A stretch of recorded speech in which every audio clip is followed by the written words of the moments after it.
Hi everyone, hello Anam, I can see you joined as well. So am I right in thinking it's Alicia, it's just you here at the moment, is that right? And then Simi's just joined as well. Yeah. Okay, well I'll start. I'll introduce myself first. Just to get us underway, I'm Sam, I'm from the School of History at Queen Mary University of London. My main focus, hello Simi, I've just seen you pop up on camera. My main role is, so I work in student recruitment, admissions, helping students to come to university, particularly to study history. So that involves open days and things like that. Prospectus talks like this, visits to schools.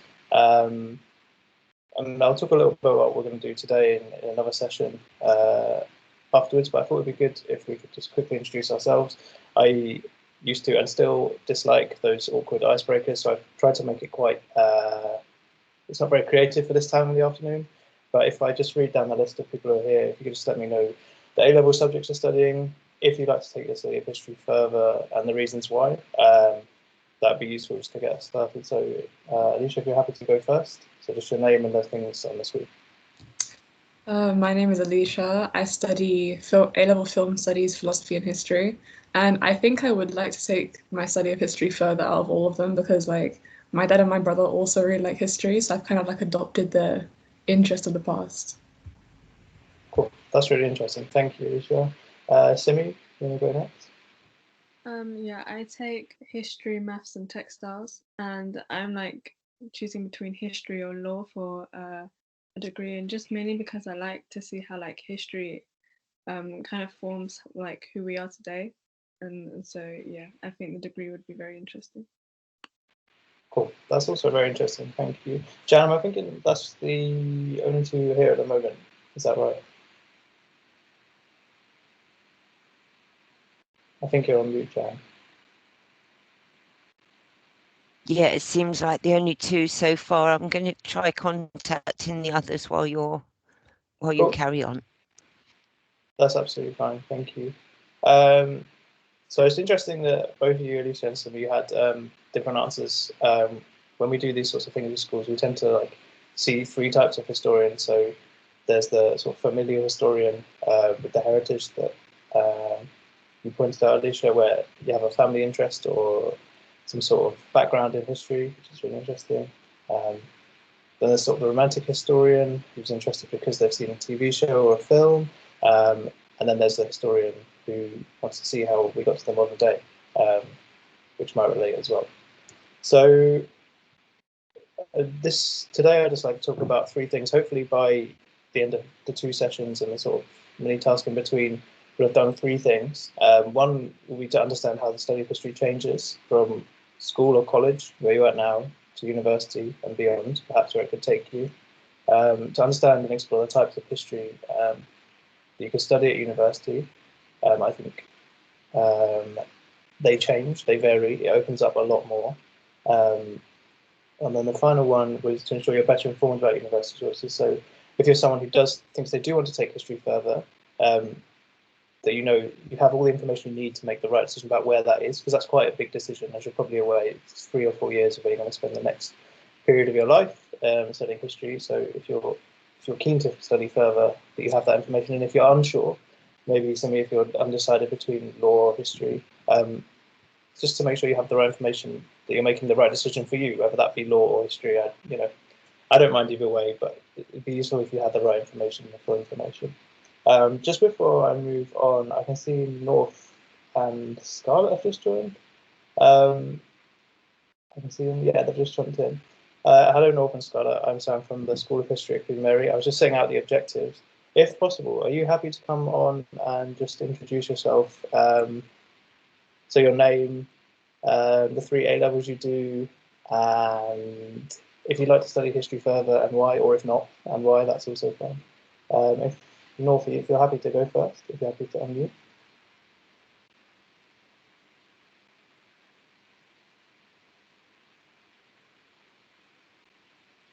Oh no, we've lost North. Scarlett, are you there? If you're happy to do this. Yeah, I'm here. If you're happy to do those two.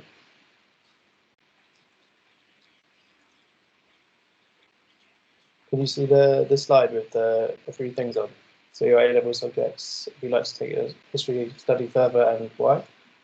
I'm not sure yet if I want to take history further. I think I need to do a bit more like research, but it's one of my options that I have at the moment. Cool. Okay, well, hopefully by the end of the couple of sessions we'll do, and the task in between, hopefully you'll have a better idea of whether history is the right thing for you or not. But yeah, thank you for that. And North, I don't know if it's worth having one final go, if you can hear us or see the slide. If you're happy to unmute yourself and just introduce yourself. Hi, sorry, I'm having internet issues, but I think That's it fine. should be working now. Yeah, we can hear you. Well, yeah, I'm North English. Weird name, I know, but I study music, history, English language and literature, and music technology and music. So yeah. Cool. Okay, that's really useful. Thank you. And thank you everyone for introducing yourself. I know that's always strange, particularly for a screen, but thank you. So again, there's the three objectives. Hopefully we achieve. Hopefully everyone's seen them now. I'm going to try and do this. I'm not sure if any of you ever used Mentee before. It's a slightly strange system, but it builds up. You basically don't have to unmute. You can just type in your answers on your phone or on a spare tab on the computer. I'll give you a second to do that. If the instructions are just here at the top of the slide. So if you head to mentee.com and pop in that code, you should be able to basically see the presentation as I present it and then add to it. And if everyone could do that, it should hopefully mean we can just build up as we go along. And by the end, if anyone does want to take their study of history further, or wants some information on what decision they're making, the information you submit here can form a good basis of that. So each question I ask would be something that could sit in a personal statement, particularly for history, but also for other subjects as well. So if you've logged on to Mentee, if you could just hit the little thumbs up. Yeah, I can see one already. That's good. There's another one. Cool, perfect. It seems to be working. And if you can't, just put your hand up on Teams, and I've got another screen I can see, and I'll just call you in a different way, and that's also fine.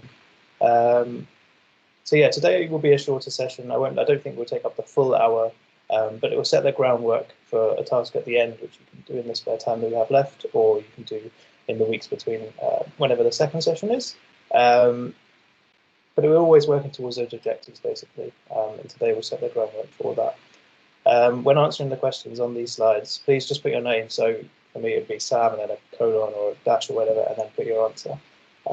So I can come back to you and talk about those answers, basically. But I can see a lot of thumbs up, so I will move to the first slide. So the first slide really is, and the question is, what do you study currently in history? What topic, period, figures, themes, whatever it might be, what do you study? And submit as many as you need. So for me, whenever I did my A-levels many years ago, it would be, so I put Sam, and then it would have been Cold War and Tudors. Tudors I was less keen on than Cold War, but if you just pop up your answers on there and we can see everybody's. It might be that you all do the same, that's fine. But we can talk about that too. And how that might change as you go through to university. Because as you might see, one of the themes is not everyone will do the same history. So yeah, pop your answers up. You can come to them. Get a second to come through.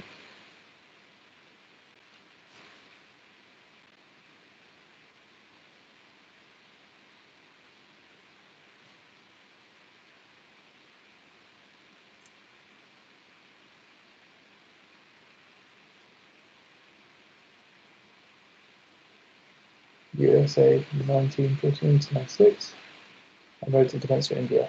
That's cool. That's called two diverse subjects, which is good. Has everyone studied the same thing? I can see roads and defence, India.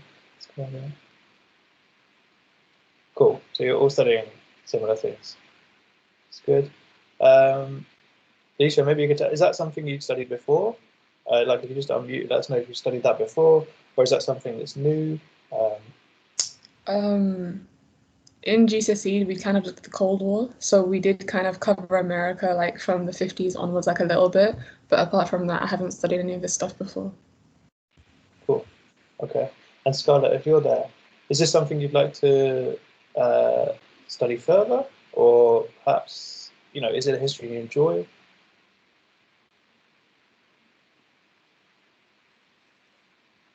I don't know, we haven't like finished the topic yet. The topic that we did before we started India was America, even from like throughout the 20th century. But I do like I think I preferred the America topic to this one, but I do still enjoy it. Cool. Okay, that's interesting. So on the same theme, really, the next board I'll just move along to is, what do you enjoy about the history that you currently study? So whether that's the content, whether that's the assessments, I know the assessment differ. It can be quite, I recall from my time speaking to other students at other schools, it can be quite samey, it's essays, but if you enjoy essays, that could be enjoyable. It could be the way it's taught. If it's a teacher, that's also fine. But yeah, just chuck some ideas up on there with your name so we can come back to them. Yeah, what do you enjoy about it? I've got a slide, the converse of this, the next slide, which is what do you not enjoy? But for now, what do you enjoy about the periods of history that you study currently?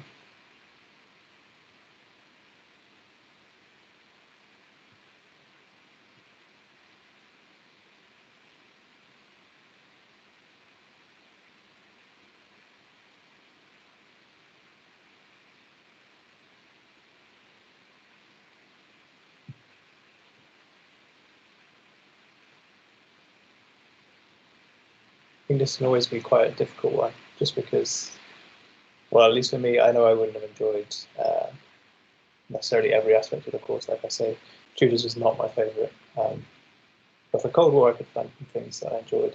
Whether that's something, like I mentioned earlier, whether you have some sort of familial link to that, or some sort of cultural link to that, or something you've seen on TV, something you've read.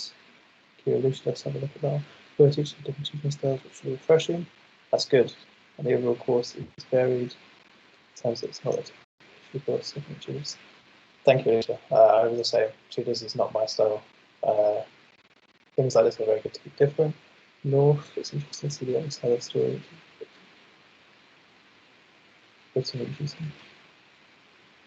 That's a great answer, North. I think that's really important. And I would say, sticking with the theme of our session today about how history changed at university, I think that's something we'd focus on more and more throughout, really, as you're looking sort of the other side of history, the side of history that's not particularly popular, because I don't think it's an easy one to tell, as you pointed out.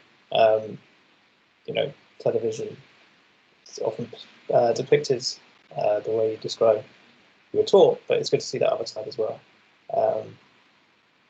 And Alicia, if you won't mind coming back in just briefly, do you think if you did want to take the study of history further, you'd want to carry on looking at like atypical things, so not necessarily the Tudors, because of course universities offer courses on the Tudors and Stuarts still, but there's often other topics as well. Do you think that's something you'd dive into, something unconventional like that? I think I'd probably want to look at all the history, so like around like Viking kind of time, and like I don't know how to describe it, it's like more medieval history, because like my brother's kind of into that, because he thinks the further back it goes, it's more interesting because you can't really pinpoint what happens, like you kind of more modern history. And I think that stuff, it was just more interesting at the time. Cool, that's an interesting answer. And on the contrast, I can see Scarlett, you said you prefer modern history, and that's good. Would you, please feel free to unmute and let us know, would you like to look back at medieval history? Because I know when I did my history degree, it was even a few years ago, I touched back on medieval history, but I realised I was definitely a modern historian. So would you like to look at medieval, Scarlett, or would you stick with modern? I think it's definitely interesting to like know about, but I think in terms of like if I was looking at something, the majority of what I'd want to look at would be modern history. I think it's just more interesting if you can like relate it to stuff that's happening at the moment, and also I don't know, I think it's sometimes easier to understand as well if it's more like more modern. I don't know. Yeah, I just prefer it. No, I'd agree with that personally. I know that's not the way everyone sees, and as we've already touched on, some people prefer medieval, but no, that's really interesting. And then Simi, you've added some essays depending on the question. I'm just trying to think about them. Just quoting they're more enjoyable to write than about India specifically, and being Indian myself, and it makes more of it. That's really interesting, Simi. I think it's really good, even though there's only a few people here. We have quite a range of those sorts of historians I mentioned at the start of the course. So those who have ties to history because of their heritage, those like Scarlett just mentioned who prefer modern history because we can see an arc of where we are today. We ask questions like why did Brexit happen? We can study that through history, and then other historians who get seen through TV and stuff like that. Maybe touching on what North said about what popular depictions there are of Churchill and Gandhi, but actually there was other sides to these people that aren't always depicted. So that's really interesting, and it's good that we. I think it's good to cover these things early on. So I move to the next slide, which is what do you wish was different about the history that you study currently? Now I know it can be difficult to write these things up, but I think it's important to be honest. And as I said at the start of the call, all the things you submit here, if you do want to take a study of history further, could form the basis of something like a personal statement, which you have to submit with an application to university. So what do you wish was different? This could be the reverse of what you just covered. So the topic could just be really boring to you, which is fine. As long as you have a reason, that's fine. It could be that there's too many essays, which is also fine, but we can discuss how that would change the university in terms of the type of assessment you do. What do you wish was different? What would you study if you had ultimate control? Not that you do, but if you did.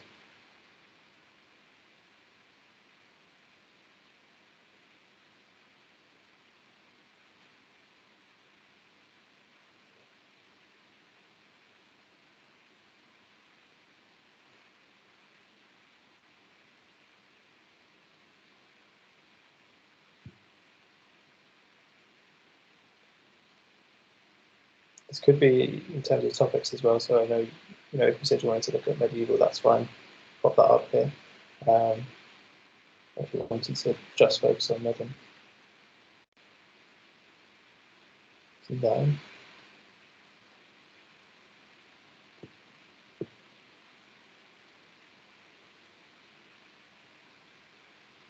once we get some answers, I can tie that up to how that might be different at university or how it might change as you go on throughout your study.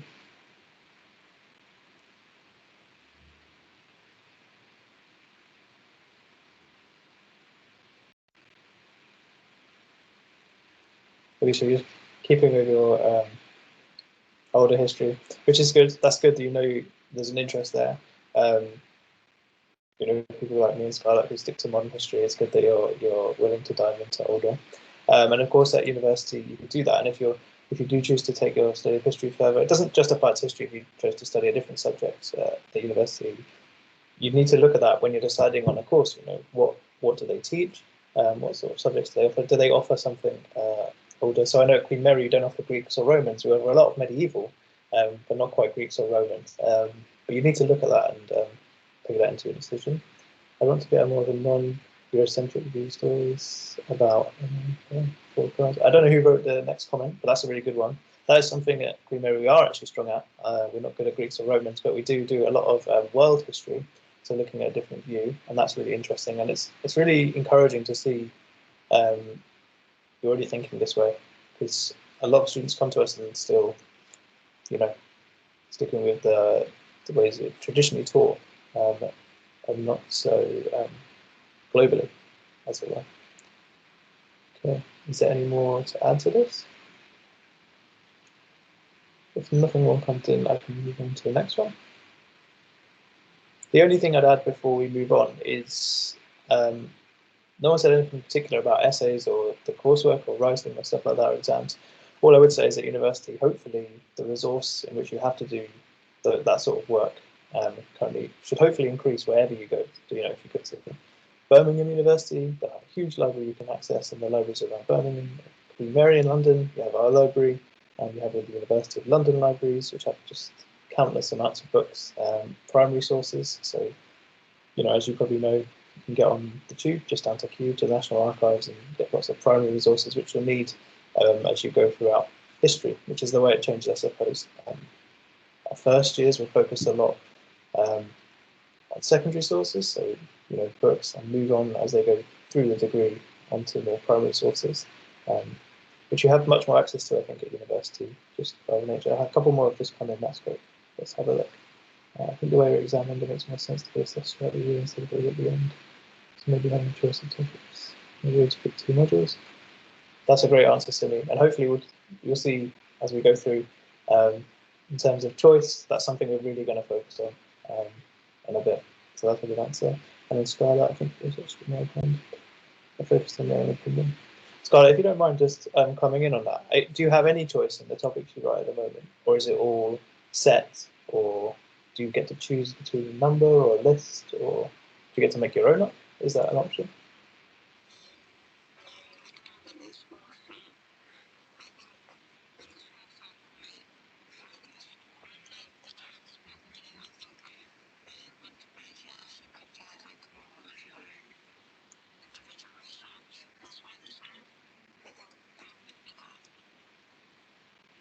Okay, thanks, Scarlett. I could just about hear you. Yeah, as you touched on, I think there's more chance to do individual research at university, pick with inside the topic. As you said, there's a lot more open-ended. At university, if there's a topic you want to write on, you can speak to someone about that and they can help you do that. So they're good answers in terms of how history changes. You're touching on a lot of the points, actually. How do you think studying history at university might be different? Please feel free to submit as many of these as you think. So there's some suggestions. What do you think will change? What are your sort of preconceptions of what you think it will be like? What do you think a traditional day will be like? Keep putting your names on the answers, by the way, so you can come back to them. Even if it's just Alicia's point about what history you'd like to learn more about, that's fine. How do you think it's taught at university? How do you think we assess students?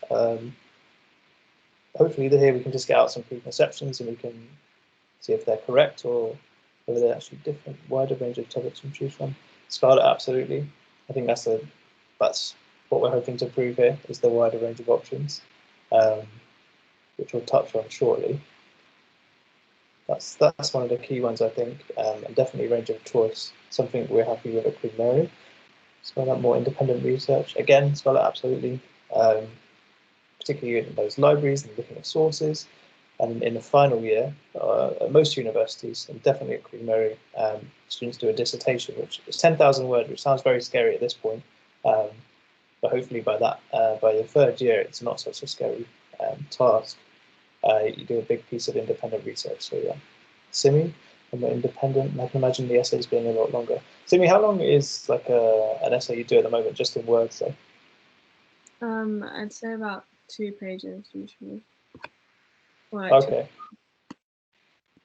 Okay, so yeah, it's a little bit longer. So a traditional essay probably, if you've got set, a traditional essay would be 2,000 words probably.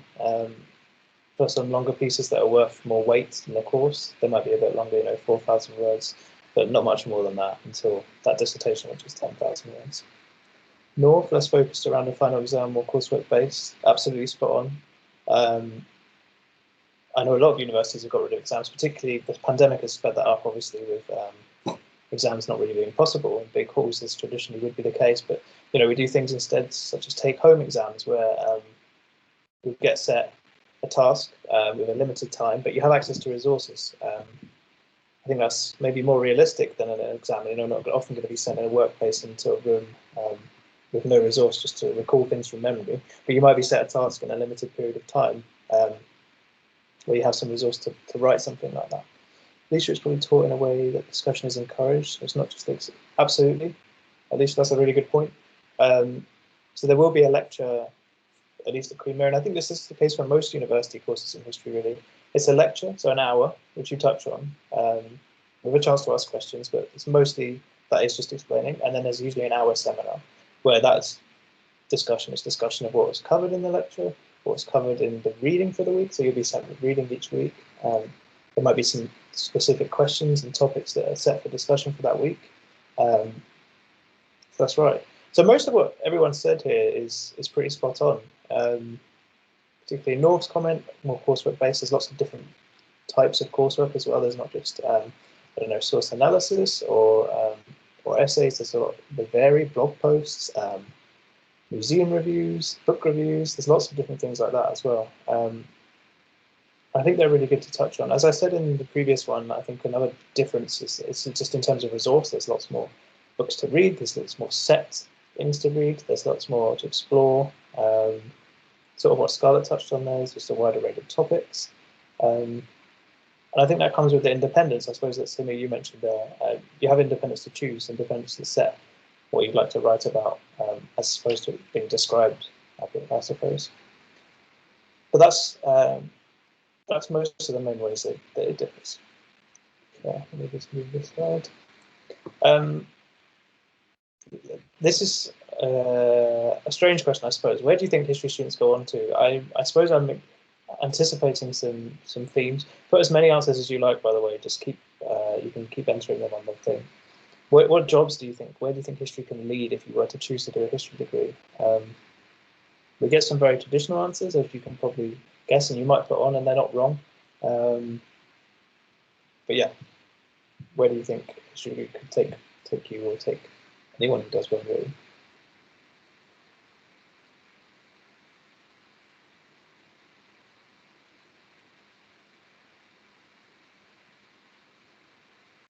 Alicia, you've gone. That's the one I would have gone first. Teacher, professor. Teacher is definitely the one we get told we do the most. Teaching, there's teaching again. Don't really know. That's something in history really good. See me, that's a fine answer. Hopefully the next slide will clear that up a little bit. Teaching are the main two. If there's any more, just check them up. As many as you can think of, really. And we'll go on to, we did a survey basically of 1,000 of our former students from 2007. And I can show you the results of the top 10 things. And hopefully some will surprise you, some might not. But yeah, if there's no more answers, I'll move on to that.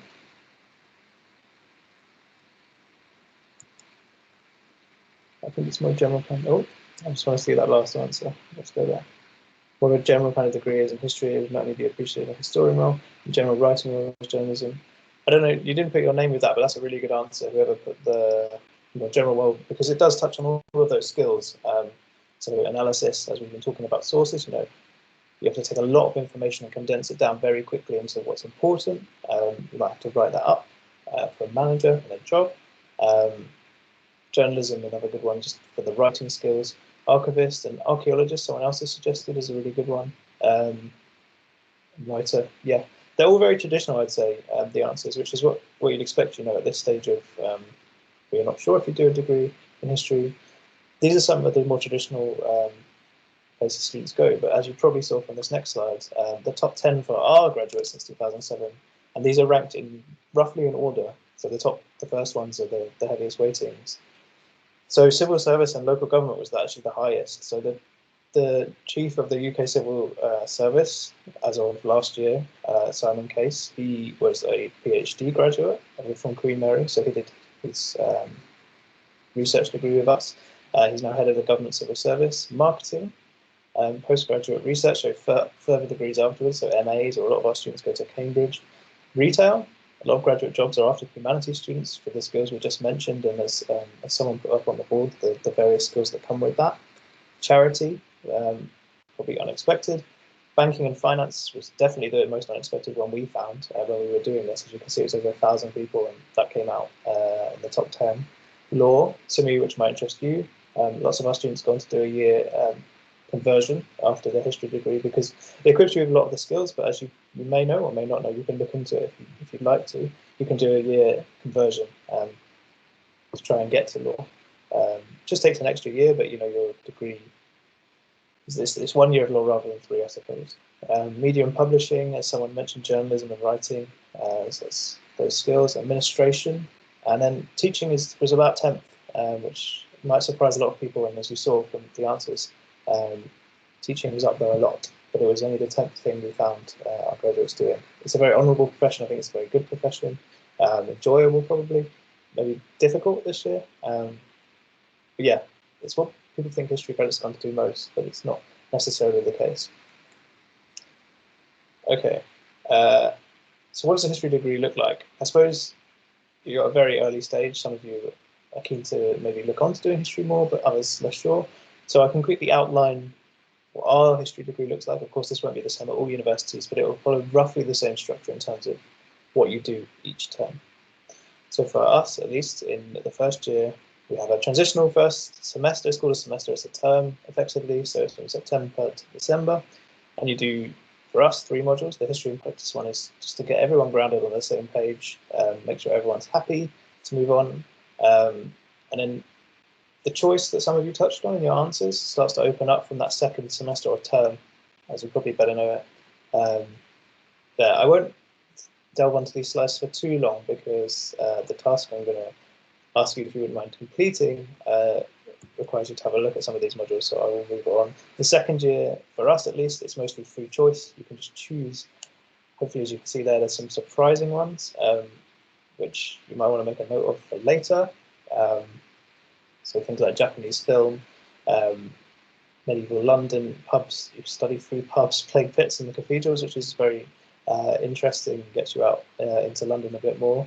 And then more modern day ones, such as the Black Lives Matter movement, which I think as Scarlett said, wants to touch, keeping the modern day and see how we got to where we are. That would be a sort of module where you do that sort of thing. And then, like I say, in final year, you do that big essay piece where you come through a special subject and you look at a lot of primary sources, so you might be down in the queue. So it's just a tube ride away, hopefully for some of you, or from our campus it would be. And you can look at primary sources and some subjects like this, and then you choose your own topic in there. So whoever said they wanted to choose their topic or thought you'd choose your topic more, this is where you do that. You pick something very specific to your interests, and this is where you'd explore that sort of thing. And then you add a few modules. So here you choose something like history of American censorship, and then it's American history, like some of you are doing already, but on a completely different angle, hopefully. And there's witches, and the video games one is in there. So what's next, basically? So, as I said, today was always going to be the shortest session, just laying the groundwork for this, getting some of those presumptions out there. And then I'm going to send you now a few links. The first link will be to this module directory, which you can see hopefully here on the right. It's usually like a big printed material, but obviously since the pandemic, it's all digital, and I'll send that in a second in the chat. In there, it lists all the modules we do. So across all 3 years of the degree, all the modules we do. Of course, this is Queen Mary specific, but you could apply this to anywhere you were looking to study history at university. You could ask them to see what modules they teach and get this sort of resource from them.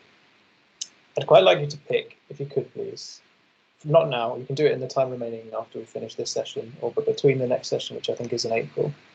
The module, a couple of modules you'd like to study in first year, a few modules you'd like to study in the second year, some modules you'd like to study in final year, following a pattern. A module that surprised you, you might have seen some on the previous slides, which are just not, they're just not traditional history in any way, really. They're not the sort of things you cover at school, they're not the sort of things you cover at college, they're not the sort of things that you'd expect history to study. A lot of the parents who come and visit us, or when you could come and visit us in person, are often surprised at some of those modules and ask how they're real history, but hopefully from the description in the directory I'll send you, you'll get a feel for that and how that works as history. A module that you'd never choose to take. As with all of the selections we make here, as long as you have a reason, that's fine. As I alluded to at the beginning, all of the stuff we've done here, if you ever choose to do a history degree and pursue history further, and you need to write a personal statement, all of this, with its reasons, will be very useful. So describing the sort of history you enjoy and why is something important to include in that history personal statement. You can even mention the types of history you don't like, as long as you mention why and you critique it, you know, with some sort of evidence and support, that's fine too. So pick one of those modules.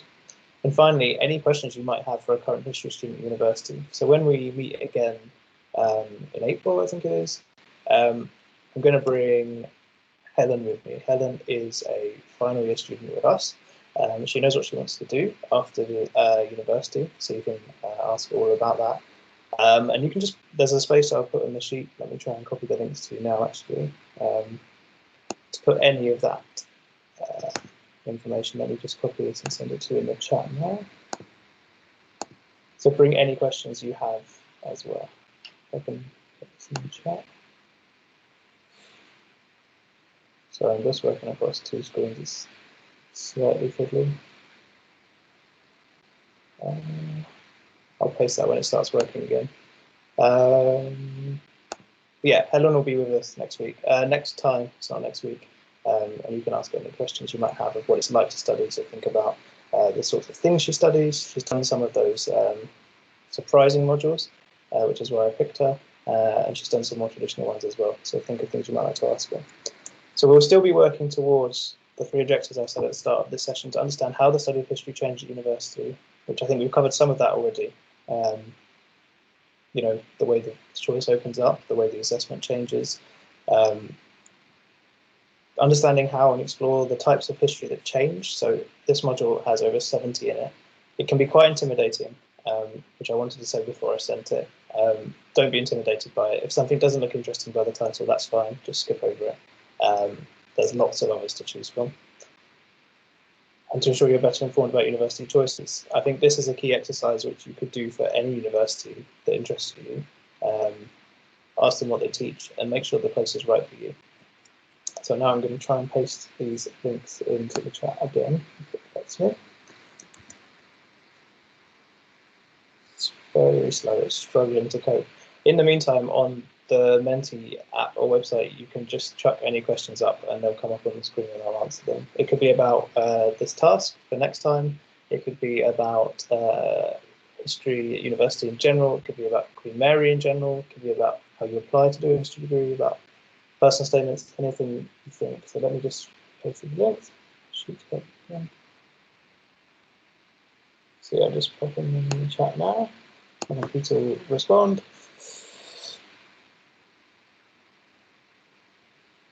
Will open days be virtual this year? That is an excellent question, whoever asked that.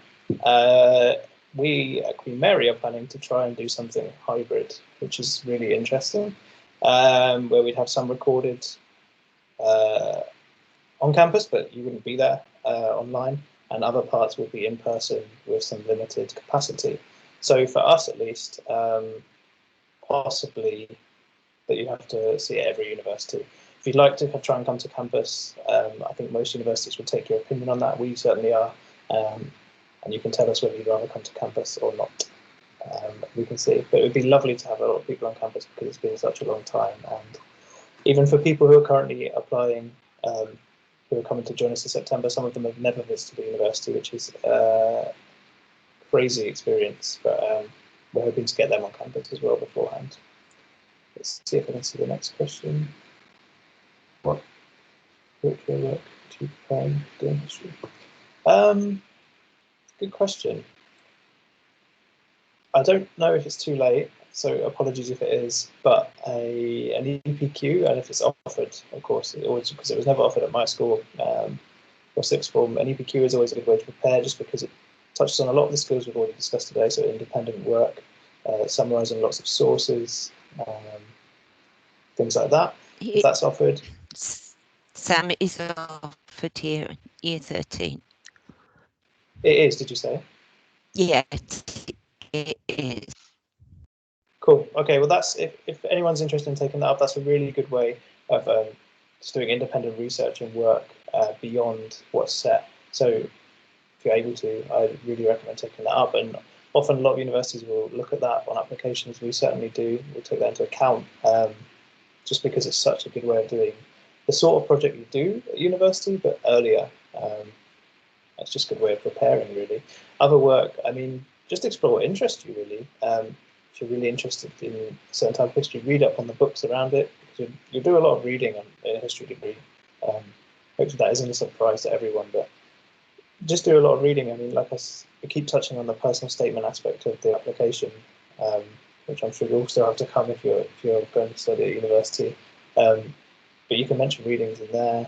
And yeah, that's all good. Is there any more questions? I'll give it another few seconds. If there's any questions, just type them up. I've put all the links in the chat. So the link to the full module directory you can pick from. The sheet I mean, you don't have to use the sheet. The sheet's just there to help you make a note of it all, so that when we come back in April, I think it's the 20th, you can just read from the sheet, which I would find easier. And it's got a space to put the reasons in and stuff. Pick as many modules as you like, as many that interest you really or surprise you. If there's more than one, make a note. And then there's an evaluation form, which is just for us to make sure we're targeting the right people with these sort of activities, which would be great if we could fill in. Any more questions at all about the task, about when we meet up, about anything else?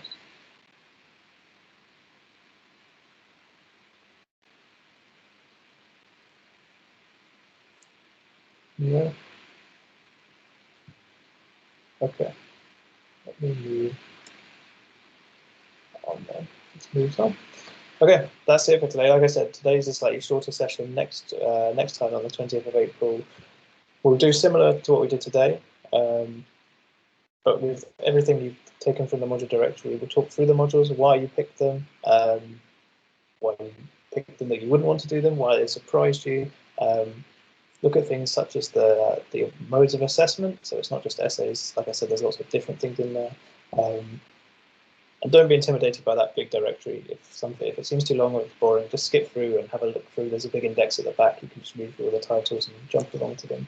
But yeah, and then we'll have Helen with us, and she can talk to some of those surprising modules. She's done the video games one, which I think hopefully some of you will pick as a surprising module. And yeah, bring questions for her. She's talking to a current student is, I think, the best way to find out about university. And Helen's super nice. She's very friendly. And she'd love to help. But yeah, other than that, that's it from me. If you have any questions, just stick your hand up and I'll take them. But otherwise, thank you for coming.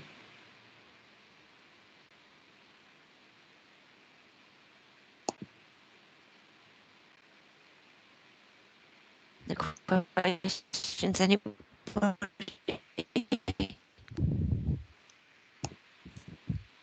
Thank you, Sam. That was That's okay.